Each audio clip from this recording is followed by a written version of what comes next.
Good morning, everybody, and thank you for joining us today. I'm delighted that IPS Group have been able to partner with Anthony of Spectral and Aduke of Inclusivity on the topic of pay gap reporting and the journey we are all on. I'm even more excited that IPS Group continue to contribute to the discussions with all of you attending today and those listening to the recording in the future on how we can better attract and retain diverse talent into the insurance, legal, financial services and pensions industries. I think all of us within the insurance industry will recognise that we are early on in our journey on pay gap reporting, and in particular on ethnicity pay gap reporting. I'm fascinated to hear Anthony's insights, analysis and thoughts on the practical steps we can all take to progress on this journey, and then Aduke's broader commentary and perspectives on how your ethnicity and gender data can help you attract and retain diverse talent. Before I hand you to Anthony and Aduke, I need to mention a few ground rules you probably already just read, and then I'll give you a little background on both. Please do keep yourself on mute. There will be good time for questions and answers later on in the presentation. If you can add your questions as you go through the presentation into the chat section, this will make it very useful to have an idea of the questions coming up and we can prepare some answers for those. We will also be recording this session. Now on to Aduke. Aduke is an international leadership and inclusion coach. She travels the world speaking to audiences about developing a learning mindset on effective leadership practice, inclusion, equity, race, aspects of diversity. She has a clear focus on recruiting, developing and retaining diverse talent, as well as an extensive experience in global organisations and expertise from Yale and the University of Oxford. Aduke helps organisations to understand and manage the complex challenges of diversity and unlock opportunities to create inclusive and equitable organisations. Now, Anthony is the CEO of Spectral and a pay gap specialist. He is passionate about the use of technology to empower organisations to create equal futures by giving them the tools to make better people decisions with their data. Having left a computing science degree early to pursue his dreams, Anthony served for 25 years as a navigator and then a fighter pilot in the RAF. In his spare time, when not upside down, he developed software tools for the RAF, one of which won him an award. And he has been crunching pay gap data, uncovering insights and producing reports since 2016. I will now hand you over to Anthony. Thank you. My slides have gone white, Sam. Mine are working fine. That's a great start, isn't it? All right, Tim, thanks a lot for those words, and hello to everybody that's joining the webinar. Today, Aduke and I are going to talk to you about the journey that most of you are on, going from gender to ethnicity pay gap reporting, and how you can make it a lot more successful. We're going to cover three main sections, and then we're going to sum up with some practical tips for you. So we're going to look at the progress and pitfalls of gender pay gap reporting so far, why ethnicity pay gap reporting is so different to gender, and then Aduke is going to really concentrate on reshaping culture and systems. And as I said, then we'll give you some really good practical steps that you can start doing right now, and we'll finish up with about 15 minutes Q&A to answer any questions that you may have. So gender pay gap reporting in the UK, over the last 3 years, since its inception, it's been reducing at about 0.3% per year. Financial services as a sector has had either the biggest or the second biggest gap, which is a lot bigger than the 9.3 at 23%. And as you know, the insurance industry pretty much closely follows financial services, with a couple of exceptions, like loss adjustment, which is usually got a higher gap. So just given that 23%, we're talking about a minimum of 50 years before we can get to a 0% median gap.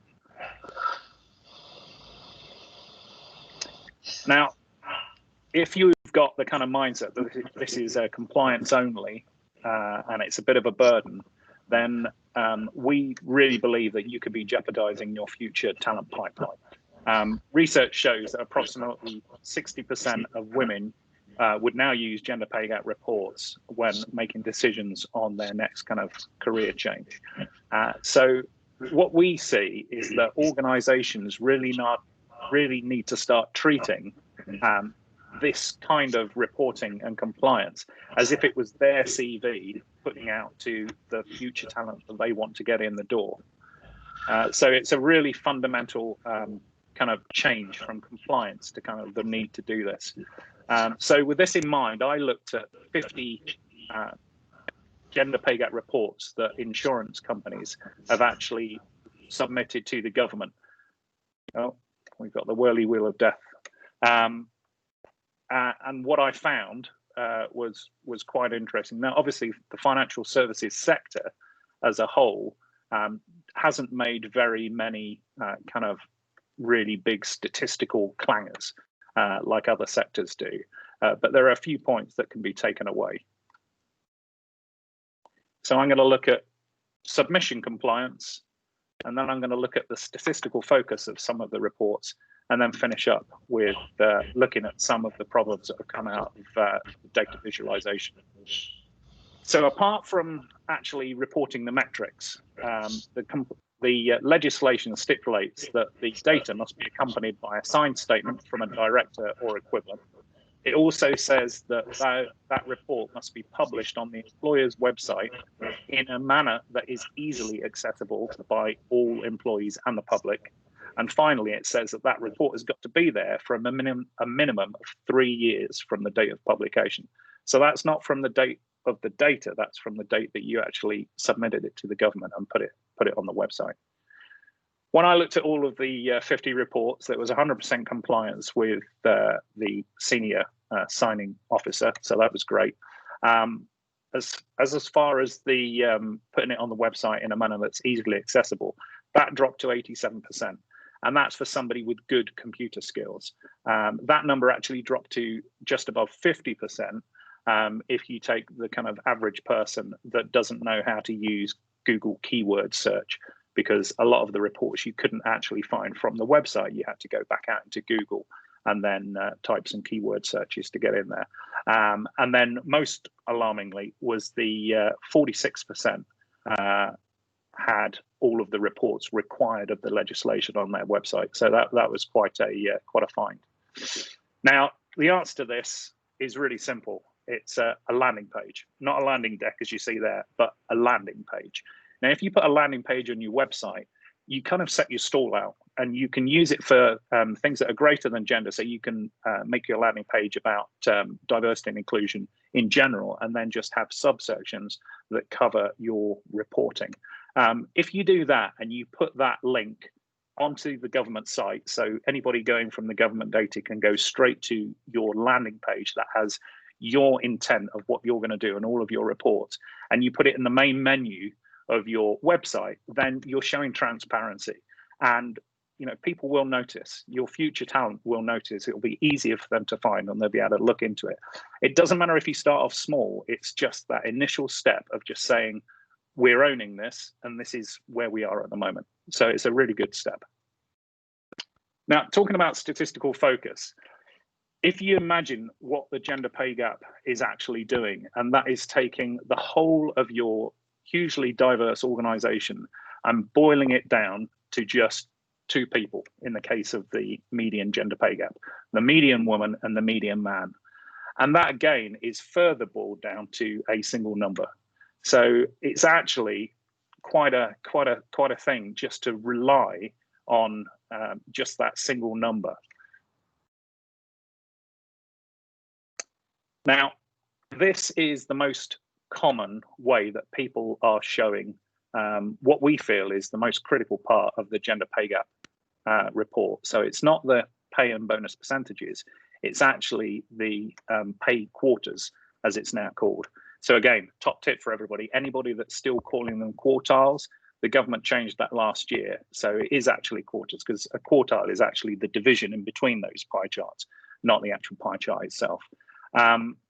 Now, the whole point of the pay quarters is a better way to see it is it's the distribution by gender of all of your employees across the pay range of your company.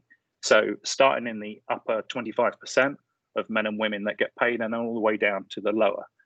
Now, the problem with that is that pie charts are designed so that you just look at one of those pie charts, for instance, the upper or the lower. However, if you visualize it in terms of a bar chart, then it's a lot easier to compare each of the different quarters. And moreover, if you add a top level to that, then it's a lot easier to compare each of the different quarters. And moreover, if you add a top level to that, then it's a lot easier to compare each of the different quarters. And moreover, if you add a top level to that, then it's a lot easier to compare each of the different quarters. And moreover, if you add a top which is the overall representation that's inside your company, then you really make it clear for people to see that, for instance, in this company, it's roughly a 60-40 male-female split. And in the upper quartile, you can already see visually that there are too many men. And you can just look at the numbers and see that there are 14% too many men. So you're overrepresented by men in the upper quartile. So it just makes it a lot simpler. The problem we found in the reports was that only 17 people even made an attempt to use a bar chart. The majority of people use pie charts. And it's a much easier way. If you show somebody a bar chart, you'll get the point across a lot easier. I also found a couple of insights as far as the report naming convention. So this is where obviously you put the data onto the government site, and then you make a report, you get it signed off internally, and then you put that on your website, usually in the form of a PDF. Now, both of these reports, although the covers are fabricated, the titles are taken from some of those 50 reports I looked at. So one says Pay Gap Report 2020, one says Pay Gap Report 2019. Now, unfortunately, both were talking about the April 2019 data.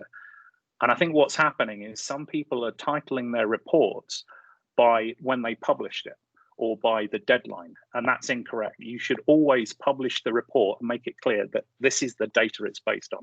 So this one here, April 2019, it's based on April 2019. Now, it may be published sometime in 2020. That's by the by. You should always make sure that you've got the right titling. So people, again, it's easy for people to look at all of the reports.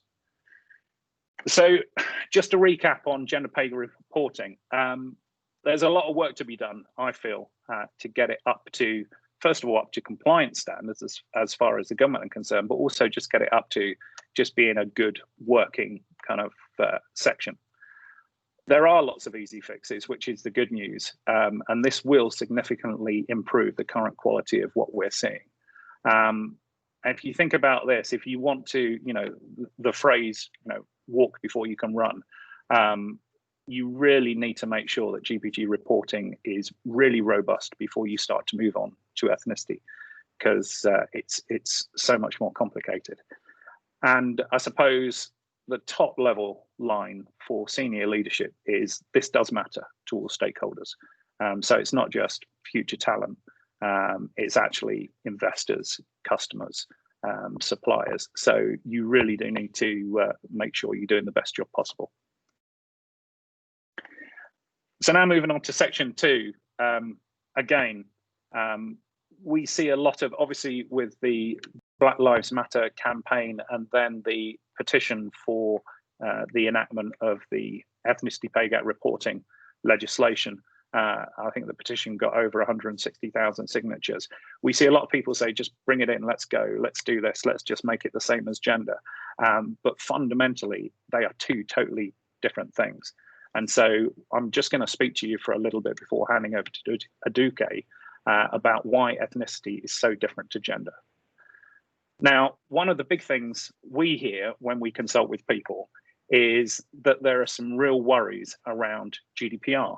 There are worries from the employer saying, I don't know, can we display this data? Can I ask somebody for this data?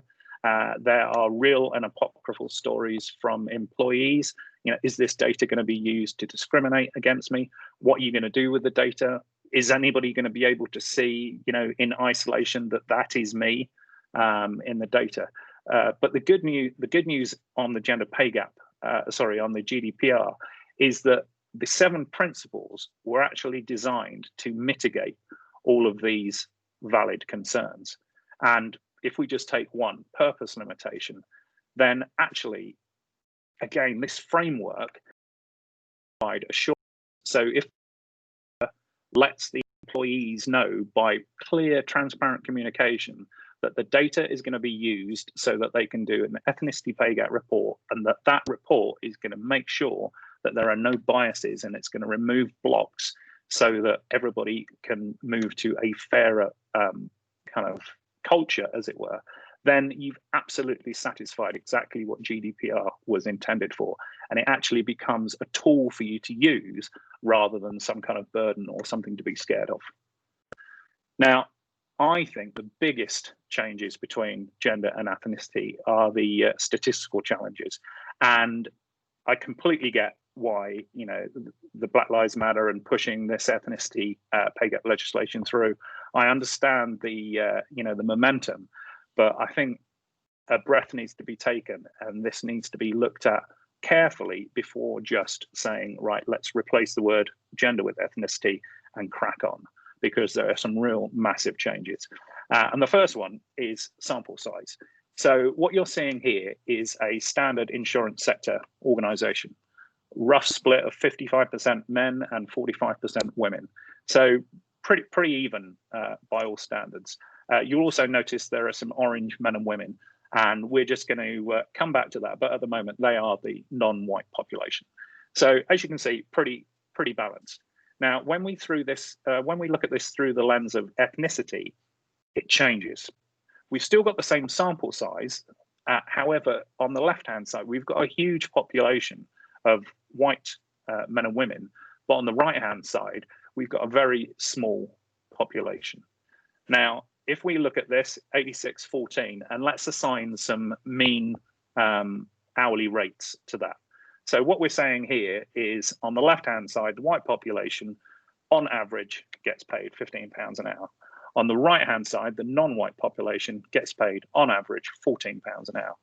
And that works out to a pretty good 6.7% ethnicity pay gap. So fine. However, let's look closer at the ethnic population.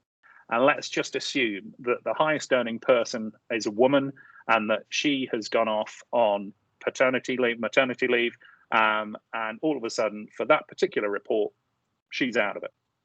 Now we see that the mean hourly rate drops to £10. Now, the problem there is that the ethnicity pay gap shoots up to 33.3%, which is a massive change on the 6.7%. So actually relying on the pay gap figures, those just percentages, is really dangerous. And especially if I look at reports from other sectors where people year on year will say phrases like, we're pleased to see that this year we've reduced by 1.4% on our median pay gap or mean pay gap. You can't be saying things like that, because actually statistical variance means that you can move slightly even on pay gaps. When it comes to ethnicity or any other category where you've got a big one category and a small category, you can get variations going from 6-7% up to 33% very easily. So again, you can't rely on the pay gap figures. And if you think about it, if the whole point about this is to be transparent and put good information out there, you're going to have to really be careful about the messaging around these numbers, because it could actually be incendiary if you just say that, you know, we've gone up to a 33% ethnicity pay gap. You can kind of see the headlines now. And if you think back to the first year of gender pay gap reporting and the way that the media kind of handled this company that and this company that, you can see how it could be a potential problem. However, the good news is there is a solution, and the solution is to use representation. So those pay quarters as a much better measure of what's happening with your ethnicity pay gap. However, there's also something else that happens, and that's basically masked pay gaps. That happens when you take your raw data and you start to put it into buckets. And so the obvious bucket that people are using with ethnicity data is BAME. So anything but white. Now, that is simplifying 4 categories under one kind of big bucket, as it were. But what people seem to forget is inside those 4 categories, there's a huge amount of variance in each of those. So you instantly go up to about 14 or 15 different ethnicities inside BAME. So again, all of a sudden you are just masking, you know, all of these individual stories inside the data. Now, that looks like quite a complicated chart. What that's showing is the median ethnicity pay gap for all of those ethnicities we just spoke about. So let's clear it up a bit. That's coming in at 5.8% for median ethnicity pay gap. So if we clear it away and we're left with two of the ethnicities, we've got the red line, which is the Black, African and Caribbean, and the orange line, which is Chinese. Now let's put in the 0 line. So that is the baseline. So that is the white population. And then let's put in the BAME line at 5.8. So what we're seeing here is if a white person earns £1, the BAME group will earn 6 pence less at 94 pence. Now, when we fast forward to 2018, we see quite a divergence happening here. So when we look at the Black, African and Caribbean median pay gap, we see that that group is paid, what have we got? 91 pence to the pound that the white group gets. But on the other hand, the Chinese group gets £1.32 as opposed to £1 that the white people get. So what in effect we're doing is we are masking a problem with the Black population because the Chinese population are kind of bringing that number closer to 0. Now, the solution for all of this is that you can't just rely on white versus BAME, and what you can't do is always talk about white versus Black, white versus Asian, and even worse, white versus Indian, Pakistani, Chinese, Japanese, etc. So you can't go into that finer detail and just leave it at that. You have to be able to have a nice broad picture when you need to, and also zoom in to one specific ethnicity or one region or one characteristic when you need to check to see if there are any barriers. So it's no longer good enough just to have a little bit of maths and that's your numbers and you're done. You need to actually be a lot more flexible in your approach to looking at where the barriers could be. So the biggest point I can put across from the difference between gender and ethnicity is focus on the representation of your all men and women in your organization, and focus on where they actually sit within your pay range, and most importantly, where they're going. Are they going up at the same rate as other groups, or are they leaving your organization after quite a short space of time? And that's how you find the blocks. Aduke.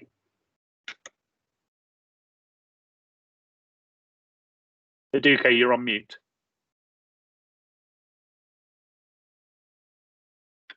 Hello? Hello. Yes, okay, cool. Thank you so much for that, Anthony, and thank you, team, for the kind introduction. So I took away some very key points in some of what you said around the importance of intersectionality, being able to flip the lenses and see different aspects of your data, and also the relevance of maturing your gender pay gap reporting before you sort of vie into ethnicity, because there's so many amazing lessons that you can sort of move across. And of course, the pay gap issue is a massive issue. So I think, thank you so much for expanding on those. So I'm just going to add 2 more points, and these are really focused on the cultural aspects of this whole exercise. Beyond the sort of data is how do people feel about this? And the first point really is around the social and cultural sensitivities that are very unique to ethnicity pay gap reporting. So because ethnicity is almost the primary sort of social categorization that we all kind of relate to. It is deeply personal. And so people do feel a little bit cautious. There is a bit of vulnerability when asking for that level of disclosure. Also, historically, there have been, some negative attributions to disclosure around ethnicity. So we think about some of the conversations that have been going around in recruitment in the past years about whether or not blind reviews and blind auditionings can reduce bias in the process. So people already come into this process a bit afraid of what this might mean for them. So it's very important to have at the back of your mind that beyond some of those data constraints, you also are now dealing with people's emotions and how they feel about this idea. So what can you do when people are a bit cautious about, what does this mean for me? Why should I give you this data? The first thing really is to understand and be very clear about your diversity and inclusion purpose. I see a lot of organizations, they would say, well, it's not legal yet, but we're doing it already. And that is great, but that in itself is not the purpose. It's understanding why you want to do this and why representation, as Anthony said, matters to your organization. So if you can frame that clearly, you can use that to provide a bit more psychological safety when engaging people on this subject, because they understand why you're going on this journey, where you are right now, and their role in helping you to be successful in that journey. The second thing to be mindful of is around organizational vulnerabilities. So beyond the individual being a bit cautious, you also have organizations, especially responding to what's going on globally, the conversations around race, ethnicity, representation, and equality. This is a really vulnerable time to, do some of this kind of data exercise, because you may not necessarily like what it brings up or what it tells you, but there is that you not liking it, but then it's also, what does this mean for your organization's profile? So there is a lot of concern, and this, you might see this manifesting in the way that stakeholders within even your organization interact with this process, because there is a bit of self-preservation going. Where is the data going to land, and are we going to share this data and try to put a positive spin on it? And I think that's some of what Anthony said earlier on about people saying, oh, we've moved 1%. It's that sort of desperation to flip this into a positive. But what I'll say to that is two things. The first is having a real organizational growth mindset, where you're very elastic in your thought around where we are. We may not be where we want to be. We know what our diversity and inclusion purposes are, but we're not there yet. But being open with that and being transparent and saying, this is where we are, but fundamentally, this is what we are going to do. Because that is really, when we talk about talent attraction and retention and development and all of that, that is what people really care about. What are you going to do post publishing your pay gaps? Are you going to take any measurable steps to actually try to boost up representation so that you can have different outcomes? So when you share the message around your ethnicity or even gender pay gap, it's really best practice to also wrap that message up with what you are doing and what you will be doing in line with your diversity and inclusion purposes to ensure that you move forward. This can be a really powerful way to project your organization's culture forward, because you're showing that growth mindset, you're showing that you've got consciousness around critical conversations happening around the world, but even more, you are showing that you care. And that is a great message for the people already within your organization, and also the people that you're trying to attract. So that's sort of what we were trying to cover in this, understanding the differences between gender pay gap reporting and ethnicity pay gap reporting. So to recap, the first thing really is about honesty and transparency. This is not worth any form of secrecy, right? Because you want to be on that journey with a really clear growth mindset as a one organization. Secondly, clearly communicate why you need the ethnicity data, but don't just communicate it. Tie it back to your overall diversity and inclusion purpose so that it's clear, it's robust, and it gives psychological safety. And also be aware of data issues, some of what Anthony have mentioned today. And for me, one of the things that definitely really stood out from his section was around the need for that intersectional lens, to be able to understand that BAME is an acronym, it's not an identity. There is no such group of people called BAME. It's just a cluster of social categorizations. So you've got to make sure that the data is flexible, is adaptable, and is dynamic enough to show you different layers of challenges. Anthony, I don't know if you've got anything else to add to that. Yeah, it's just the last point really on remembering that unlike gender, unless you're in a hugely skewed organization, then things like ethnicity with a big sample and a small sample, any change in the small sample can have huge effects. So you need to be mindful of that. And maybe if you think about that, one way to get around it is, if we're talking about a big sample and a small sample, if you move up and look at benchmarking, for instance, the insurance sector, if you looked at all of the organizations, as in all of that data inside the insurance sector, then at least that small ethnicity group would actually now be big enough for that. If one or two people were out of it, it wouldn't make that big change. So collaborating with similar organizations and thinking about how you can all be on the journey together and sharing what you're doing in your progress is probably one of the most powerful ways to move this forwards. Lovely. Thank you so much. So we're going to move to the final section, and here we're going to talk more broadly about culture and systems. So, and I can hear some people thinking, so what does culture have to do with ethnicity and gender, or any kind of pay gap reporting? Because pay gaps don't just happen.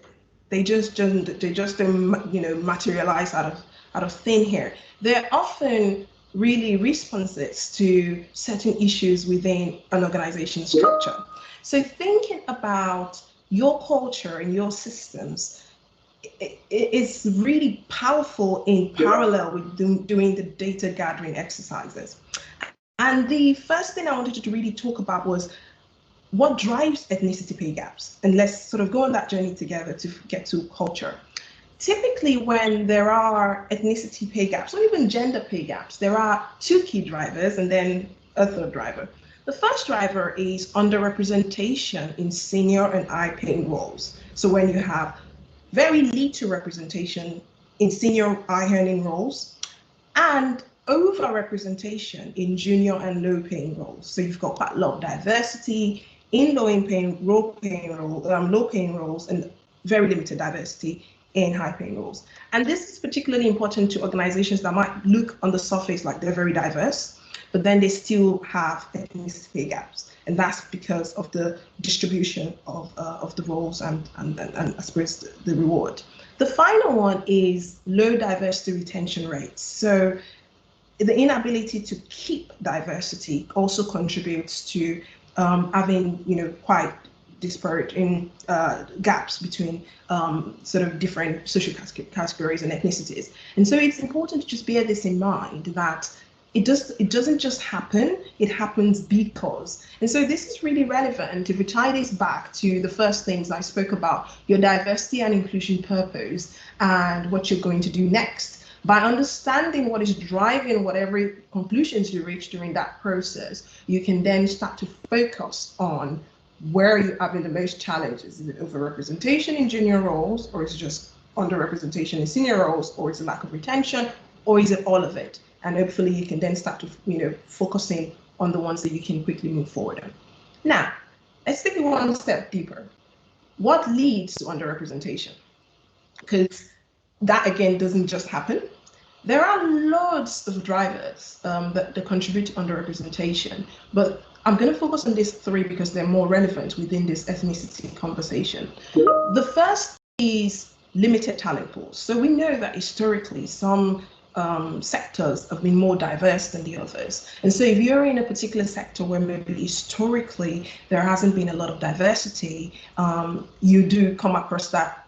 I'm sure you must have had this several times. The talent pool is limited, the talent pool is limited. We'll talk about that a little bit later in terms of what you can do and how to test that statement in itself. The second is bias, norms, and behaviors. Now, this is a bit of an uncomfortable truth, but we know that, bias plays a massive role in the opportunities that we offer people and how we help them and engage with the workplace is so determined by how we see the workplace and how we see the world. So here we come up with against things like the concept of a genius and who is a leader, and the prototype of a leader being more as somebody that resembles the majority group rather than someone that resembles the minority group.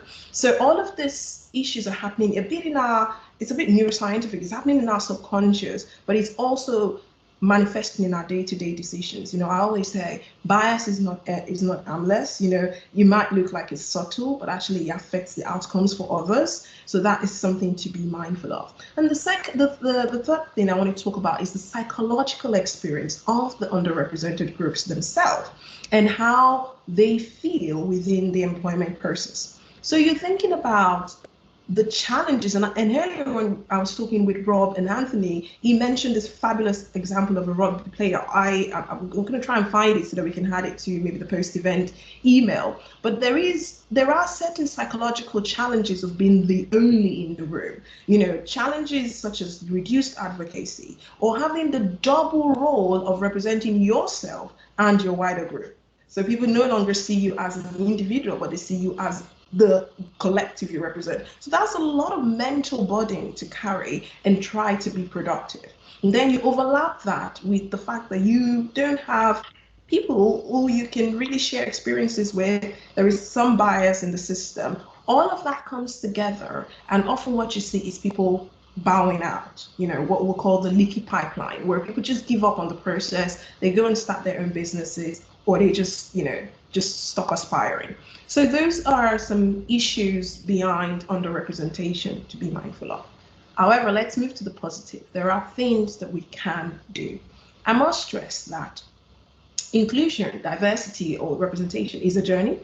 There is no quick win silver bullet that can truly do everything at once, but there are certain things that you can start to change today. And I'll caution to avoid having a mindset around tokenism or selection for appearance, because that doesn't fix the problem. It creates the lack of retention, because ultimately you can get people through the door, but you can't make them stay. So let's think about the three things that can help you mitigate some of the drivers of underrepresentation we spoke about earlier. The first is expanding your recruitment process.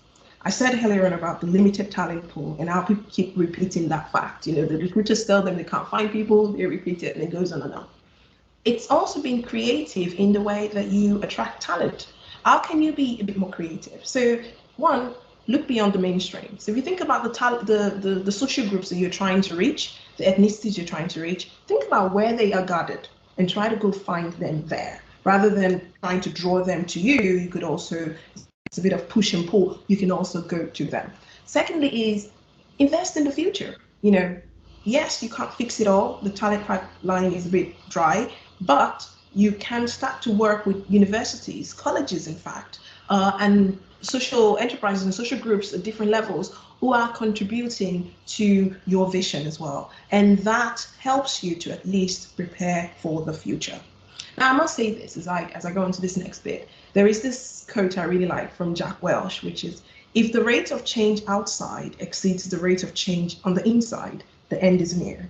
So we know that there is a lot of conversation about representation right now globally. It really matters that within your organization, you jump on it, because some of the things we're seeing that are driving the places people choose to work is around these values, what people, so it really does matter that you at least be part of this global conversation. In terms of improving the psychological experience for BAME staff and all of that, there is the need to really embed inclusion practice and thinking across all levels. So when we spoke earlier, we were talking about how leaders, organizations are more likely to recommend inclusion training for their leaders, and that is great. But you also need to recommend it for the mid management and the individual contributors, because they are really the gatekeepers of your organization's culture. They are the ones that people interact with on a day-to-day basis that make some micro decisions that lead up to the overall experience. So it's not just about a one-off training here and there. It's really intertwining that inclusion learning process into your organization's DNA, supporting people at different levels, but especially at that middle level, to really practice inclusive leadership that promotes psychological safety and interpersonal risk-taking that can really help your retention. And finally, establish clear leadership pathways and sponsorships for BAME groups. Now, the word I would underline here is sponsorship.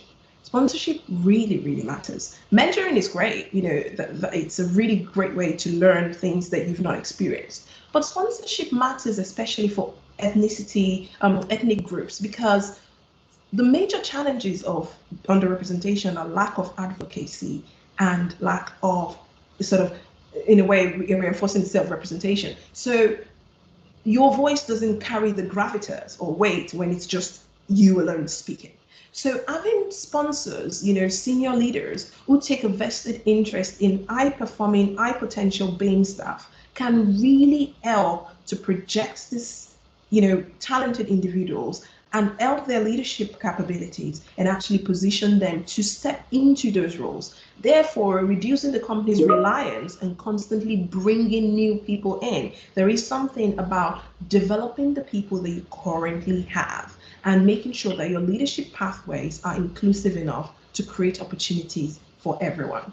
So I'm just going to go back to just sort of link it back again. Gender pay gaps, ethnicity pay gaps are a response to certain issues, often underrepresentation or lack of retention. Lack of retention and underrepresentation often happens because of bias, limited talent pools, and overall psychological experiences. However, if you invest in developing your inclusion resilience, widen your recruitment approaches and your principles and what your partners do, and create clearer pathways for the talent that you've already got at the moment, that can really help you to boost your pay gap, to reduce your pay gaps, because then you have more people stepping up into more senior roles. You have more people ready to let those people step up into those senior roles, and ultimately you have more people staying within your organization. So to recap, underrepresentation leads to pay gaps, yes. Expand your recruitment, yes. Establish clear leadership pathways, and always remember culture matters. Empower your middle managers, because they can really, really make a major difference. Anthony, I wonder if you have anything to add to that. The only thing I can add to that amazing section was it was Simon McIntyre that was reporting that rugby union is way, way behind other sports in the way it's viewing all of this. So there are some pretty nasty horror stories that came out of that. Thank you, Aduke. Yeah. That is pretty much the end of our section. So now it's just, what can you do? What can you take away? How can you start changing? And I think Aduke's eloquently put all of this forward. The most important thing is to identify your overall D&I purpose and your ambition. Until you identify it, you can't really talk about something. Until you believe something, you can't really, put your flag in the sand and go, this is us and this is what we're going to do. Once you've actually got that message sorted, you need to communicate it. You need to communicate the strategy, and you absolutely, from not only from a legal point of view for GDPR, but just from an overall communication and transparency point of view, you need to tell people why you're going to need to collect this data. Then the next thing is, once you've done all of that great work, don't just let a couple of people here and there sort it out. You actually need to invest in a properly resourced project team to move this forwards. One of the first things they can do to kind of get their feet under the table, as it were, is to look at the gender pay gap reporting process, look at everything that's happened before, and assess to make sure that it's fully compliant. Then you can move on to mapping and focusing on your unique ethnicity challenges. And then once you've got all of that good stuff and you're starting to get a sense of what you need to do, you can train and empower your middle management on inclusion practice, so that from that point onwards, it's going to improve. Now, we know that this is not a quick process. This is not something you can do and everything will just materially change within a short space of time. However, you will notice the benefits of actually approaching this from this kind of point of view. You will start to see some immediate gains, but you might find that gains in your data won't happen for a year or two. So it's just worth bearing in mind, but you can't let that put you off. You need to do something. So what, from both of myself and Aduke, what we say is the most important thing is to get moving, start, collaborate, be transparent, share, just start the process and move forwards. Everything else, like the legislation that's not yet materialized from the government, there's obviously an announcement due by the end of the year. That will catch up with you, but you need to start and get moving. Tim. Aduke and Anthony, that's been brilliant. Thank you so much. I've certainly taken a lot from that, as has everybody else. We've got a wide range of questions. I'm going to work through them in reasonable order as they've appeared. Otherwise, I will miss a couple of them. We'll go with the first one. What role do human resources teams need to play in supporting organisations in making progress on their gender and ethnicity pay reporting? Now, Aduke, do you want to start with that? Yeah. So I would say one of the key things that actually we were going to mention was being very clear. I think when Anthony said being clear about, having a fully resourced project team, being really clear about roles and responsibilities and who owns the data, but also who owns the process, who owns the change, who owns all of that, being really clear. Now, I think that it depends on the setup of an organization, but obviously if we think about the job that obviously the human resources department itself does, I think it's trying to find what the diversity lens in that looks like. I have certainly worked with organizations where all of this ethnicity and gender pay work sits at HR level. It sits in some other organizations that, there might be head of culture, head of talent. So it really depends on what your organization is set up like, but fundamentally is what is the HR diversity and inclusion purpose? How does this impact the HR work you do today? I think if you can answer it that other way around, you can actually then self-audit to know what you need to be doing. But it's what does it mean for you? Why is it relevant to the HR function in your organization that you do this work? Yeah, and the only thing I'd add to that is don't be afraid to ask for help. Yeah. Because the legislation, I think it's 11 pages, and it is highly, and this is the gender pay gap legislation, highly ambiguous in places, so much so that ACAS collaborated with the GEO and actually produced a 45-page guide, which still contains some ambiguity. So you can't expect, senior leaders cannot expect HR, even if they've got HR analytics embedded within them, to actually be able to take this on and go, we've got the answers. This is going to need a bit of a wider collaboration. So yeah, don't be afraid to ask for help. Perfect. The next question is probably more of a statement, but I think we welcome your commentary on this. BAME is a term and race is a social construct description, a preferable description of multiple groups of personnel from regions and countries which are non-white is ethnicity. Yeah, I think people get really emotional about social categorizations anyway, so you've got to be really careful and approach it with respect. I always just say BAME is an acronym. It's easy to say, rather than listing out, like, I suppose, 15 different cultural identities. But it's not, there is no human being that would say, I'm BAME. Like, it doesn't carry that level of meaning. So just be mindful when you use it, that it's just an easier way to, as the way we would say GDPR, rather than saying the entire thing. But, so that's what I would add to that. Perfect. On to the next question. Just thinking about collecting the data and the psychological contract, we currently collect the data on recruitment in brackets on an application form and ask people to self-declare at that point. So we capture the data early. Do we need to ask again? No, not necessarily. I think I'll let Anthony answer this as well. I think if you feel that data is not accurate at that stage and you want to go back and just check again, by all means. But I think also when you're asking, even at that early stage, it's being mindful. Why? Because you want people to be honest, right? I have heard people saying, well, they just select another ethnicity so they can get through the interview process. Don't know whether that's true or whether that's something that's tried and tested, but it's out there. So I would say to give more psychological safety around why you're asking, it's best to give you a diversity and inclusion purpose even at that stage, rather than just saying what ethnicity do you identify as. Anthony, I don't know if you've.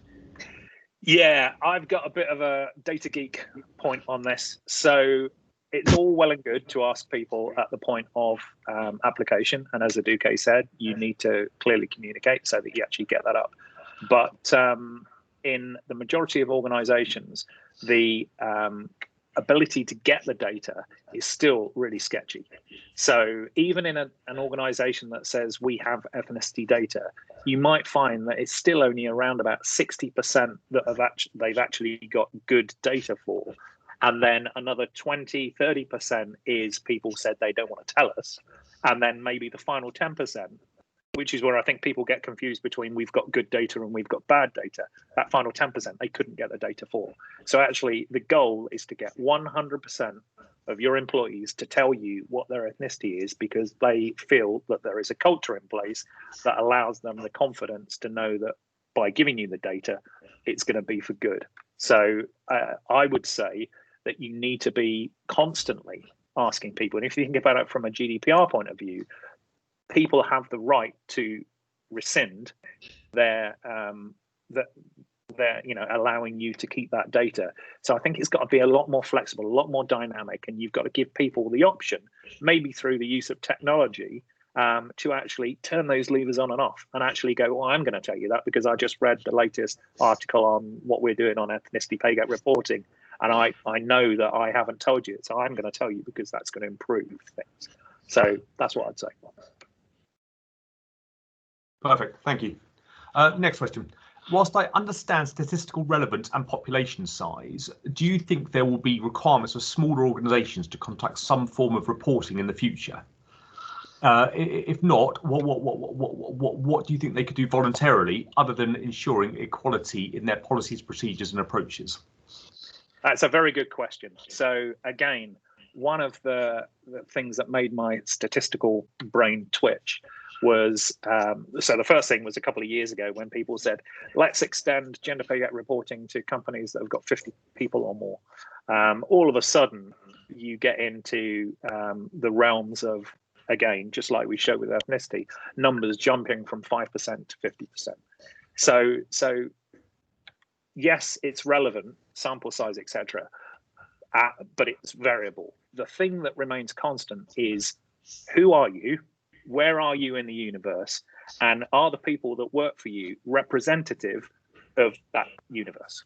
So actually looking at representation and looking at, do people stay with you? So if you imagine a man and a woman coming into an organization, do they have the same chances to get to the top after 15 years? Or at what point do people spill out?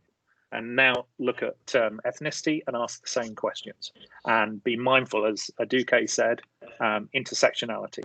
So is it different for a black woman or a black man, Chinese woman? That's the takeaway I'd say from there. Aduke, have you got anything to add on that topic? Yeah, I think I echo everything that Anthony's just said. Perfect, thank you. Because I was intrigued personally. There's obviously a lot of organisations. If I look at the insurance market, a lot of very big firms now who absolutely fit in that sort of above 250 people stat. Yeah. But actually, there's a lot of other organisations that want to promote themselves as being very strong from a diversity and inclusion point of view to attract high quality, diverse talent. And from my perspective, going forward, the more we can sort of probably going back to what Aduke said, it's the purpose of what you're trying to achieve.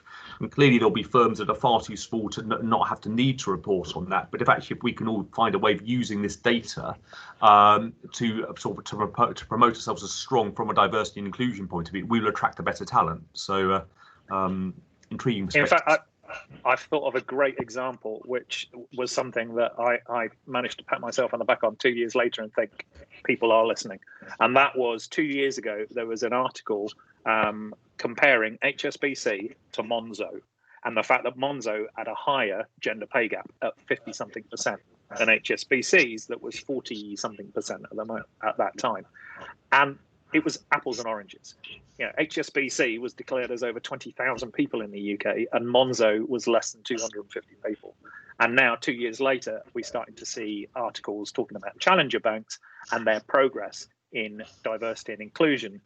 Yes, they had some wild numbers, but they were always thinking about representation and how they can give people the same chances and how they can find people from a representative culture outside their front doors to actually come into the organization and be successful. So yeah, it does work. Perfect, thank you. I've got another question here. It's quite a long one, but I'll work my way through it. We talk a lot about gender and ethnicity pay gaps across the entire workforce, i.e. a lack of progression to senior roles. Why do we not speak more about pay discrimination based on ethnicity and gender? Equal pay for the same work and work for equal value has been a legal right, and yet companies continue to claim they don't have an equal pay problem, despite having no data to support this, and continuing to have non-transparent and high-risk pay practices. Shouldn't businesses be undertaking pay gap reporting by grade 2? Right. Yeah, that's a very good. Oh, ladies first. Okay. No, thank you so much, Rihanna, for asking that question. It's actually one I get asked a lot. And there are obviously two things to talk about here.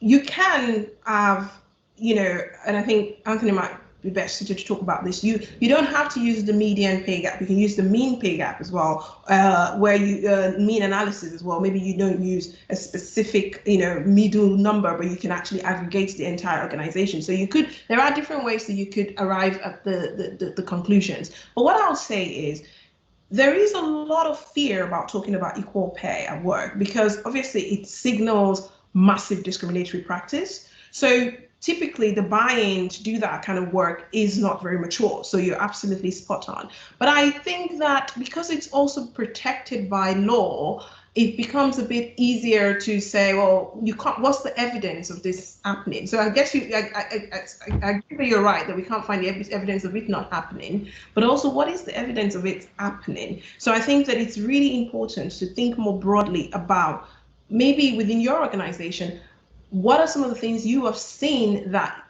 are giving you that sort of feeling that there could be equal pay discrimination, and then bringing those to the focus rather than saying, oh, let's, as part of doing our ethnicity pay gap, also do equal pay, because that's very, very I must say it's a very complex area to venture into. So you've got to be really clear on what the triggers are before you initiate those kind of conversations. But I would say, I can't say for a fact that it doesn't still happen, but we just need to maybe mature the data to give evidence in that sort of area. Yeah, and just moving on from that, as far as data is concerned, just breaking it down by grade doesn't quite cut it, because inside a grade you can have a variance in pay as well. So, but there are clues. You're right, there are clues. So if you look inside say for instance, if you look at your quarter data and look inside a quarter, and one particular quarter has got a pay gap inside that is a kind of early indicator that you might want to look a little bit closer. If you break it down into across employee levels, so managers, etc., and there's a big gap in there, which is much bigger than the rest of the gaps in your organization. Again, that's an area to focus. But I think the most important thing there is to be honest and transparent. Obviously, there's a massive, massive solution to this, which is revolutionary, and not many people do it, and that's full pay transparency. Yeah. If organizations were 100% transparent and everything was advertised as this, you go into this role, this is what you get, there would be no room for that. That would be eradicated overnight. But that is a huge leap. Yeah. Brilliant. Thank you. A question for Aduke. What role can senior leadership play in building a diverse and inclusive culture? I think that the role that leadership play in anything, one, obviously to listen, to really try to understand what people are saying, and give the platform for others to really speak. I think it's really important that an organization that wants to get better at inclusion needs to become a learning and listening organization. So I think it's really up to the leaders to speak last in this situation, really facilitate discussions about inclusion within your organization. But the first step is to listen. And then the second step is probably to take what they've heard and filter that through their own leadership lens. Are they doing things that reinforce the negatives or reinforce the positives? And then try to focus more on reinforcing the positives, but fundamentally being the gatekeepers of the processes. Obviously, there'll be times when you have to come in with a more command and control behavior to say, right, this is the standard and this is what we're trying to achieve. But for the majority of it is really to listen and to promote that sort of psychological safety, because you don't know what you don't know, and it's okay not to know. It's about that learning mindset to become okay not to always know everything, but to be able to listen to what you may be getting wrong. And Anthony, a question for you. How much time should we allow to prepare our gender and ethnicity pay gap reports?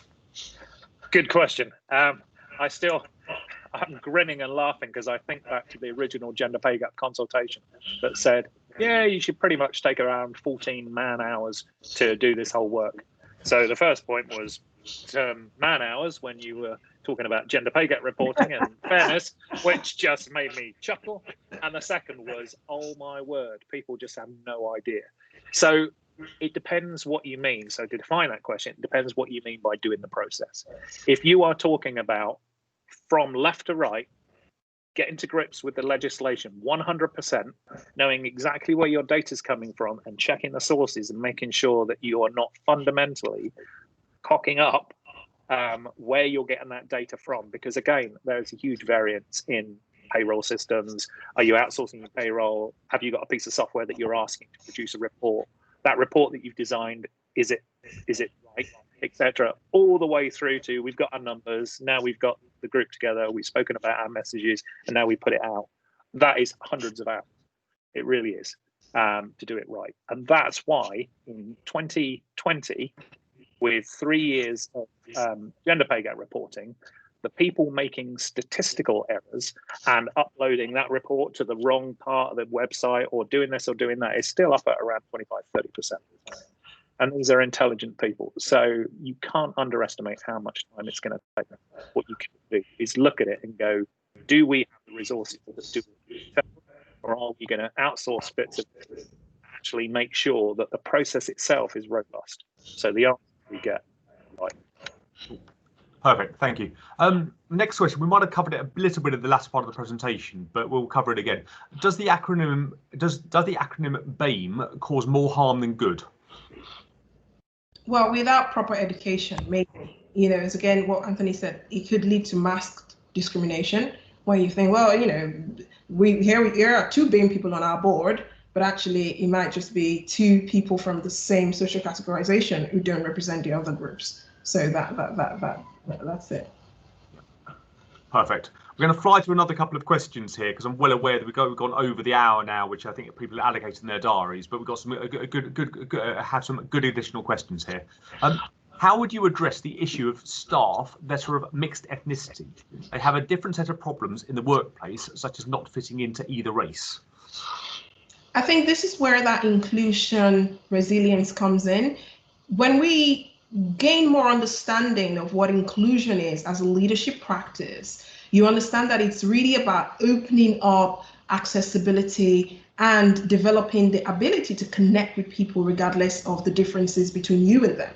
And so the more inclusive you become as a human being or as a leader, you can relate with people from different aspects of the world, but also fundamentally you have respect for the challenges you don't understand. So nobody is really expecting you to become an expert in mixed race, Black or Asian affairs, but it's to be able to respect that you don't understand it, but still build relationships with people. So I think that certainly what I do when I'm having conversations around gender or race is I always bring that intersectionality lens to say nobody is the same. You could have a Black woman on a wheelchair and her experiences be completely different from a Black woman who's not on a wheelchair. So you've got to just have that flexibility of thought and emotional literacy and intelligence to respect the differences that you don't necessarily understand. Brilliant, thank you.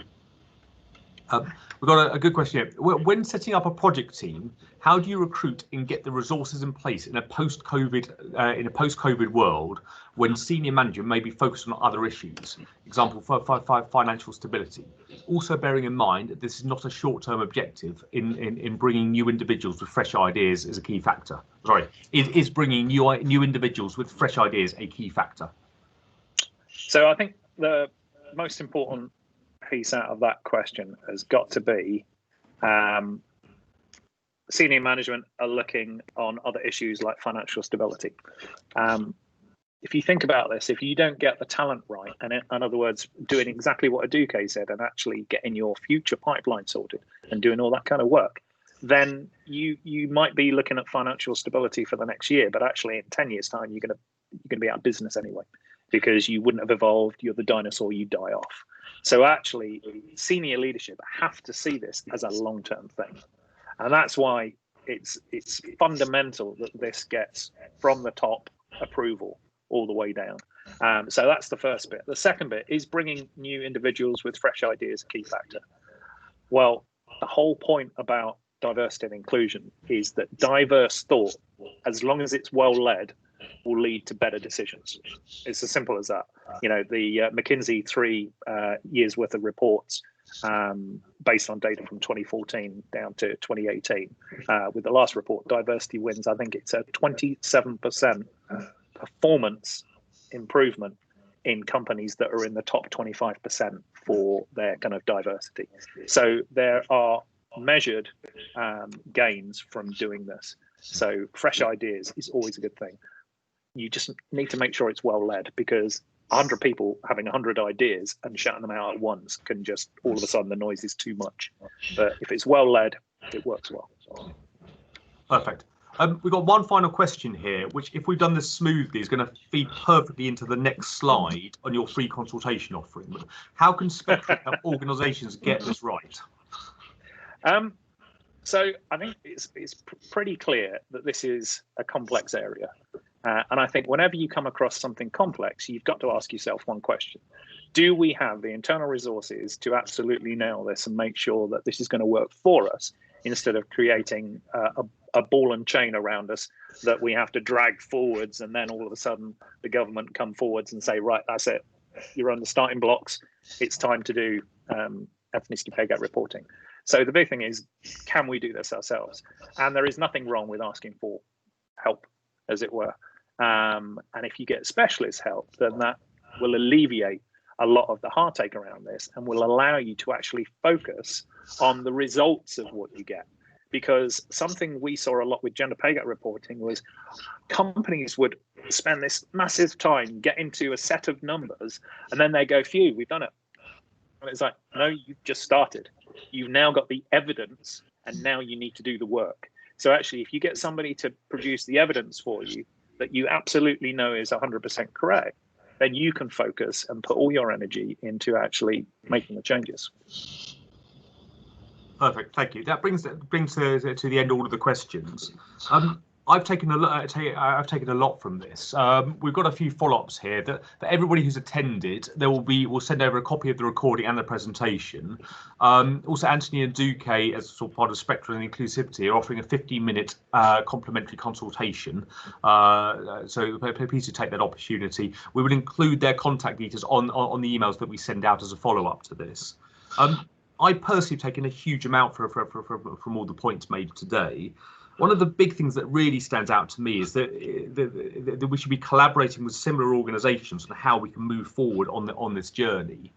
And whether I'm looking at the insurance industry or the broader financial services firms, personally, it's not about one firm attracting more diverse talent than another firm in that market, although that's part of it. It's actually, as an industry, if we can get the brand up, if we can get people thinking about coming to work in insurance or other broader areas of financial services or the legal industry, and seeing that as attractive careers, actually we would all start to attract better and more and the diverse talent we want to bring in. So it's about collaboration. We as IPS Group are absolutely going to be looking at how we can partner with firms, how we can set up that collaboration, and we're very keen to be part of the journey and trying to provide solutions that could benefit all of us. But thank you very much indeed today. Anthony and Duque, it's been absolutely brilliant. I've certainly come away inspired. I hope everybody else has. We will get all the information out to you. Any further questions, please do come back to us, whether directly to a Duque or Anthony or to us. We will all do our very best to assist. But thank you very much indeed, and enjoy the rest of your days. Thank you. Okay.